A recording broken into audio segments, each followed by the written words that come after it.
Hello friends, welcome to Kanish kitchen. நாம் இன்னைக்கு ரொம்பவே ஈஸியான லஞ்ச் பாக்ஸ் ரெசிபி தேங்காய் சாதம் எப்படி நம்ம டேஸ்டியாக செய்யலான்னு பார்க்கலாம். ஸ்டவ் ஆன் பண்ணி கடாய் அடுப்பில் வச்சிடலாம். கடாய் நல்லா சூடானதும் நாம் இதில் 1 கப் திருவின தேங்காயை சேர்த்துட்டு நம்ம லோ ஃப்ளேமில் வச்சு நல்லா வறுத்து எடுத்துக்கலாம். நம்ம தேங்காய் திருவல் வறுக்கும்போது எண்ணெய் எதுவும் சேர்க்கக்கூடாது, ட்ரை ரோஸ்ட் தான் பண்ணி எடுக்கணும். இந்த அளவுக்கு வறுத்தா போதும். நாம் இப்போ இதை வேற ஒரு பாத்திரத்தில் எடுத்து வச்சிடலாம். இப்போ நம்ம இதே கடாயில் 2 டேபிள் ஸ்பூன் தேங்காய் எண்ணெய் எடுத்துக்கலாம். எண்ணெய் நல்லா சூடானதும் நாம் இதில் ஒரு 6 முந்திரியை சேர்த்து நல்லா வறுத்துக்கலாம். முந்திரி நல்லா வறுப்பட்டுருச்சு. நாம் இப்போ இதையும் தேங்காயோடு சேர்த்து எடுத்து வச்சிடலாம்.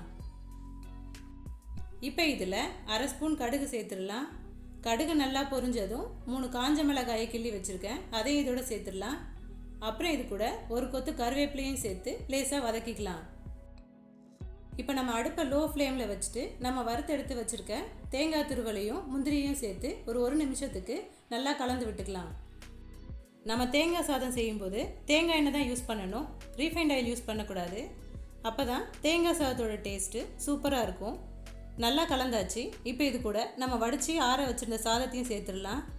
அப்புறம் இது கூட தேவையான அளவு உப்பு, நான் இது கூட 1/2 ஸ்பூன் உப்பு சேர்த்துருக்கேன். இப்போ இது எல்லாத்தையும் ஒன்றா சேர்த்து நல்லா கலந்துக்கலாம். நான் சாதம் வடிக்கிறதுக்கு முன்னாடி உப்பு சேர்க்கலை, அதனால் நான் இது கூட 1/2 ஸ்பூன் உப்பு சேர்த்துருக்கேன். நீங்கள் உங்கள் தேவைக்கு ஏற்ற மாதிரி உப்பு சேர்த்துக்கோங்க. நல்லா கலந்தாச்சு. நம்மளோட டேஸ்டியான தேங்காய் சாதம் ரெடி ஆயிடுச்சு. நீங்களும் இந்த ரெசிபியை ட்ரை பண்ணி பாருங்கள். ட்ரை பண்ணிவிட்டு எப்படி இருந்ததுன்னு கமெண்ட் பண்ணுங்கள். இந்த வீடியோ உங்களுக்கு பிடிச்சிருந்தா லைக் பண்ணுங்கள், ஷேர் பண்ணுங்கள், மறக்காமல் சப்ஸ்கிரைப் பண்ணுங்கள்.